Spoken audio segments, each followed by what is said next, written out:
Ang sinasabi niyo po, no last-minute insertions or amendments sa BICAM.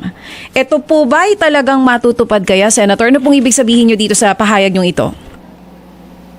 Well, kasi alam mo, Manong Ted, DJ Chacha, after nung nangyari yung flood control scandal, the biggest scandal ever in history, in the history of Philippine government, nagalit ang taong bayan, talagang dinpaklinap sa salapi, nakita mo ba naman, hindi mo masisisi. Kaya anong nangyari dyan, nagkaroon ng, siyempre, karoon investigasyon at napag-alaman din na meron din talagang mga involved na mga legislators.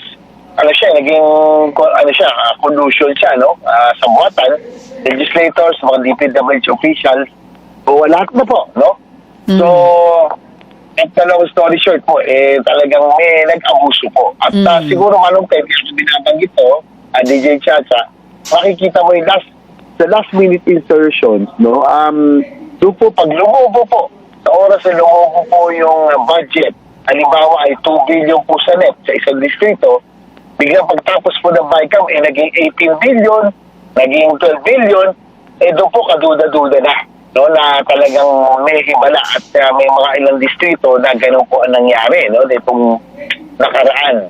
So sa akin po, alam naman ni Manong Ted na ang power of the purse ay nasa Kongreso, pero dapat ay yung trust ay nandun, hindi mawala kapag yan ay inabuso, yung mga post-enactment intervention, yung kumbaga talagang may nakikialam hanggang sa kontrata na ito po nagkakaroon ng problema. Okay, so ang nag-udyok po sa inyo yung biggest scandal in Philippine history na tinatawag nyo po yung flood control issue. Pero paano nyo po yun i-enforce? Magkakaroon ba ng written rules ang BICAM o ito po sa panig lamang ng Senado? Paano po kaya?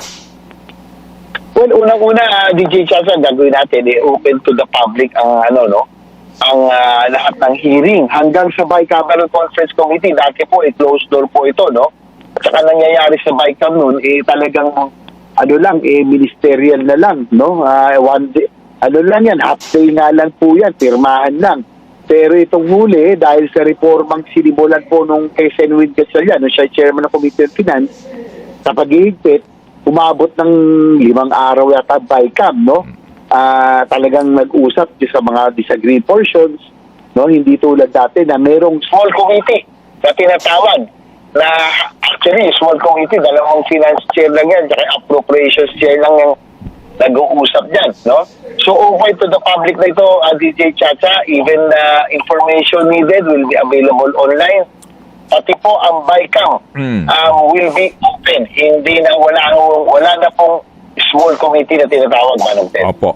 So, maganda nga po yung pinangguhugutan ninyo sa inyong statement na wala ng last-minute insertion. So, klaruhin lang po natin to para po doon sa mga nagkaroon ng Malaysia sa headline, di ba, na binabanggit nitong si Manny Bonoan, di ba, na meron daw pong 500 million bawat senador and then 1 billion kapag major committee chairmanship, at ang sinasabi nga ito ay para sa mga leadership fund kung saan po pinapayagan daw na mag-identify sila ng mga proyekto and yung pong ginagawa ng mga insertion o amendment sa budget. Pwede ba ho kayo magklaro muna doon para maintindihan ng taong bayan ano ba itong insertion o amendment na ito at leadership fund kung meron man? Well, alam mo, Manong Ted, sabi ko nga parte ng trabaho ng Kongreso yung pagiging yung hawak natin yung power of the purse ay hindi lang kapangyarihan pero tungkulan na iniata sa atin ng konstitusyon niya na ng konstitusyon sa Kongreso, Ang proseso ay pagbabudget o pamamahala sa kaban ng bayan. Kung mapapansin, mapupunan ang mga senador na may kailangan bawasan, dagdagan o tanggalin sa proposed national budget sa mga iba't ibang ahensya. Ito ay ginagawa sa pamamaraan ng amendment o insertions, Ang madalas Ted, siguro ang pagkakakilala sa Senado, we are no more sa institutional o amendment, Mas maraming institutional kaysa sa individual. Kasi pag sa distrito, yung individual, ito po yung parokyal, yung pangangailangan sa schools, yung mga kalye. So, yung po yung individual. Pero sa institutional, yung pangangailangan ng mga state colleges, yung mga healthcare. So, yun po. Kaya kung mapapanood din yung budget hearing sa committee level, makikita nyo kung paano hinihimay ang proposed budget ng bawat ahensya. Kapag hindi kaya i-defend o i-justify na isang ahensya na ang hinihing pondo, ay nakikita natin na hindi naman ito kayang gastusin, gagamitin natin sa iba, no, na mas prioridad. So, yun po ang nangyayari. Kaya, tandaan ho na lang natin na ang General Appropriations Act ay kapag naisa batas, isa sa pinakamalagang panukalang batas, no, na tinatalakay at pinapasa ng Kongreso, Madam Ted. Opo. Yan din po yata yung ginawa ng reform no, under the leadership of Senator Win Gatchalian na yung mga institutional na mga amendments, pati po yung mga sinasabi na individual amendments, hindi naman bawal yun di ba, Chairman? Opo. Oo. Basta importante lang, lantad, alam ninyong lahat, alam natin lahat. Tama po, Manong Ted. Ang gagawin ho natin, tulad nung ginawa ni Senator Gatchalian, halimbawa, individual amendment, meron ho lumapit sa amin. Kagahapon, halimbawa, may Maguindanao del Norte, bagong probinsya. No? Isipin mo, Manong Ted, galing sa malayo, no? Ang dami nito malapit. At maganda naman yung programa at makakatulong sa kanilang probinsya. Siyempre, pagtutulungan natin ho yun.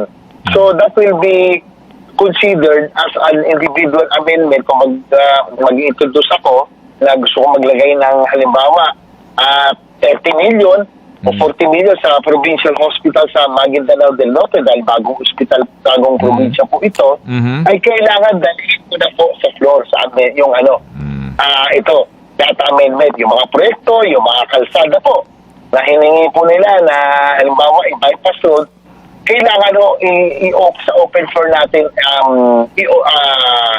i-bring up, no, ilabas, no, para at least alam po ng lahat na meron po tayong individual amendment para po sa isang probinsya, pero po in the open floor po, Manong Ted. At siguro ang reforma natin dyan, yung last minute na insertions na hindi alam ng taong bayan. Manong Ted, marami yan. Dati na 2 billion lang ang simula nung sa NEP, sa National Expenditure Program, pagtapos ng GAB, yung pong BICAM, ay umabot na ho ng 18 billion, 16 billion. At ito po yung kung saan nagkaroon ng mga flood control scandal, doon po ay kita nyo na talagang may kababalagan na mangyayari. Opo. Pero, Chairman, kailan po naman maituturing na questionable yung mga insertion o amendments na iyan? Hango naman po sa pahayag din kahapon, in fairness kay Ginoong Bonoan, kinlaro niya. Yang insertion na yan, wala namang problema. Pero nagkakaroon lang dyan ng issue kung may commitment fees. Yung sinasabi na kasi siya ang nagsaksak ng budget sa particular po na proyekto, pero yung pala, yung nagsaksak nito o responsable mambabatas, meron ng commitment fees, kumbaga, yung contractor doon sa gagawa niyan, kausap na po noong mga nag-aasikaso po sa proyekto, kakaukulan pong kickback. Opo, ay yun po ang na tama po yun, no? Doon yung pong post-enactment intervention, na ibig sabihin, pagkatapos na ng budget, or even before, may kausap na po sila, tapos pagka naipasok po, yung pagkatapos sa implementation, doon po sila mabibigyan ng para sa kanilang porsyento. Yan po ang hindi na mangyayari dahil ang mangyayari sa Manong Ted, sabi ko nga, makikita mo naman, halimbawa, ang unang budget ay ganito lamang sa isang distrito. For example, 3 billion at pagka kinalabasan, pag natapos ay 10 billion na.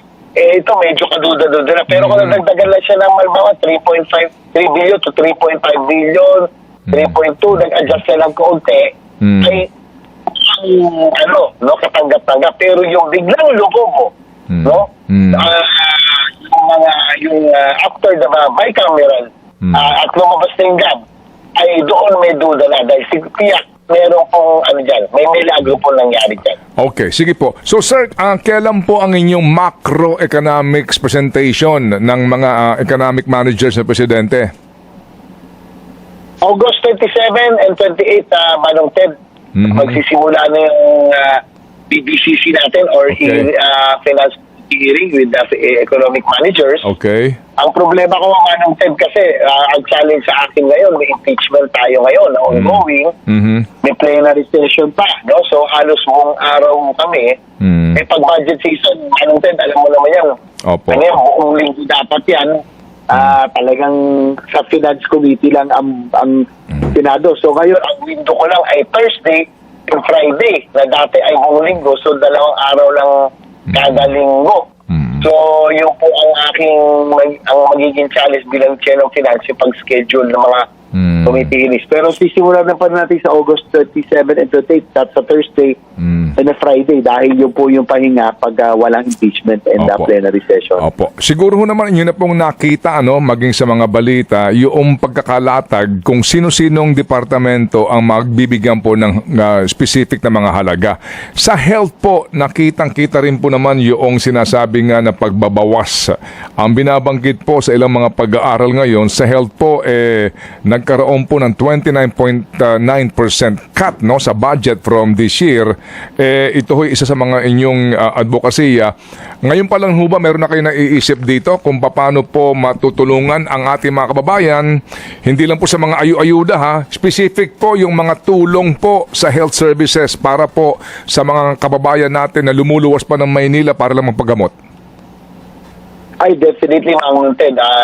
Salamat na rin lang at nabanggit mo na advokasya po yan bilang principal sponsor and author ng Universal Healthcare Law ay syempre bilang chairman ng Finance Committee siguro may everything happens for a reason, Manong Ted, na ika nga pag financier ka, admittedly ikaw yung first crack, no? Kung ano po yung mga programang gusto mong gawing prioridad, ikaw po yung pinaka meron pong pagkakataon na mag-prioritize nito, no? Tulad yan ay makakasiguro kayo na ang healthcare ay magbibigyan ng sapat na pansin. Uunahin po natin, sisiguraduhin natin na yung pong subsidy ng PhilHealth ay hindi na po mababawasan tulad na nangyari dati. Bagkos ay Manong Ted, balak po natin dagdagan ang budget o subsidy sa PhilHealth para yung participation ng PhilHealth tuwing may nauuspital, lalo na sa middle class,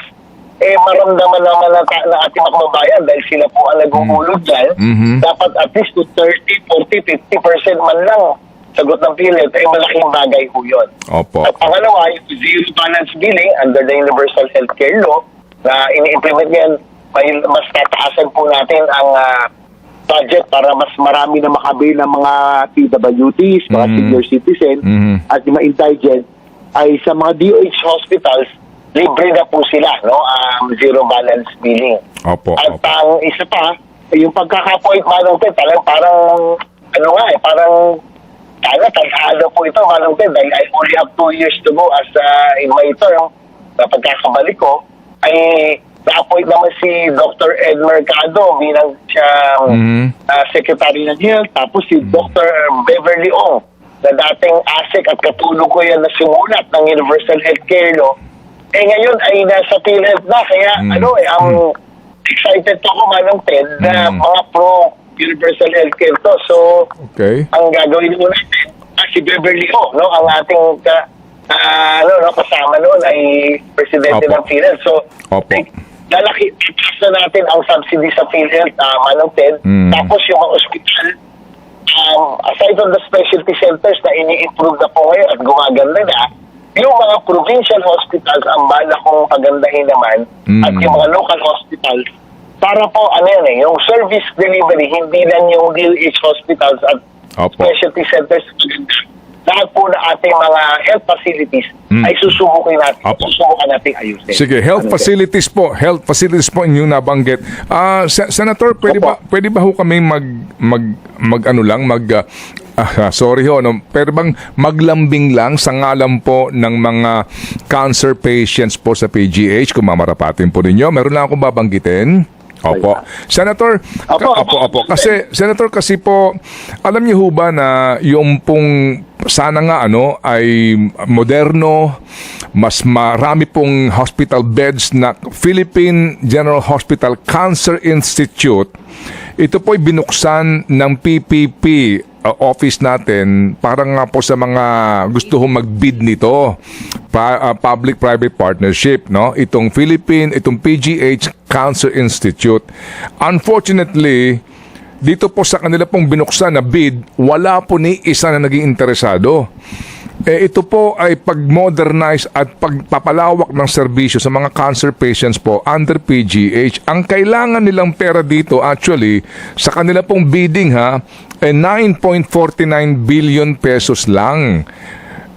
Sa ngayon po na walang taker ito, meron pong mga pangamba na paano na po yung pong mga gusto matulungan po ng gobyerno, partikular itong mga dumudulog sa PGH, na mga cancer patients. Kapag ganyan na walang taker sa PPP, talaga bang walang pera ang gobyerno na 9 billion para maipatayo ang isang napaka-importanteng pasilidad? Pag-aralan natin, Manong Ted, dahil gaya na sinabi ko sa iyo, Manong Ted, pagkakataon na talagang, siyempre, as chairman ng Committee on Finance, first crack po ako. First crack po ako sa programa. And siyempre, ang UHC, Universal Healthcare, ay uunahin po natin. No? Kaya nga po yung improvement health facilities, yan po ating commitment. Ang titignan po natin sa PGH. In fact, magkakaroon pa ba ng test ng isang PGH dyan sa Carbona, no, na itatayo.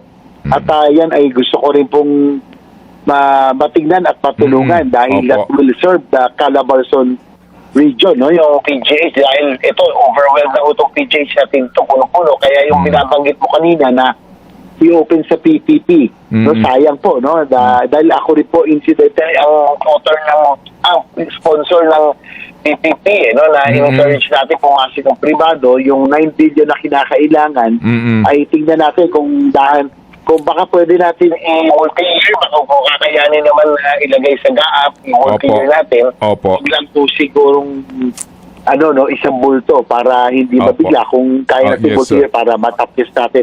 Pag-aaralan po natin. Sige po, salamat po sa pagiging bukas. Amin pong ipapadala ang lahat ng mga materials tungkol po dito sa ngalan po ng mga umaasa po ng mga pamilya ng cancer patients po. Salamat na marami. May pahabol na pong tanong si Chacha, Senator. Yes po. Sen JV, kanina na-explain nyo naman po no, na hindi naman lahat po ng insertions ay masama, di ba? Tama po. Kasama po ito, parte ito ng inyong trabaho. Pero sabi nyo, di ba, open bycam naman po yung mangyayari. Okay po ba sa inyo kung sakaling may mag-propose halimbawa na ang ipapublish nyo, hindi lang yung approved amendments, isasama na rin po natin yung all amendment request including po yung mga na-reject, ilalagay po doon kung sino yung humiling, magkano po yung hiningi, at bakit po ito tinanggihan o kaya inaprubahan. Possible po ba yon? Possible naman DJ Chacha, kasi pag-aralan po natin. Kaya lang ang problema kasi natin, dahil first time nangyari po yan last year, na overwhelm nagkakaroon po ng delays, hindi ka agad yung na medyo nahirapan din yung on the side of the Finance Committee, pati yung House. So magkakaroon kami ng konting tweaking para lang, since first time itong introduce reforms, para lang mas maging smooth, no? So, pag-aaral natin, basta gusto natin maging open ang lahat. So, bukod sa na maaprubahan, maganda rin yung suggestion. At least, malaman yung mga hindi inaprubahan ay makita rin ng taong bayan kung gaano rin karami at ilalaki yung mga request, no? So, yan po ay lahat ay posible po. Yun. Sige. So, Senator JV, kami po ay aantabay sa inyo pong magiging pagdinig at kami din po ay tutugon kung sakasakali po na meron kayong gusto pong ipaliwanag sa bayan para mas maintindihan ng ating kababayan po ang inyong mga ginagawa in the Senate Committee on Finance. Salamat po, Senador. Okay guys, yun lang ang video natin for today. At don't forget to follow, like, share, subscribe to my YouTube channel. At marami pong salamat sa inyong lahat. God bless everyone. I love you all. Bye-bye.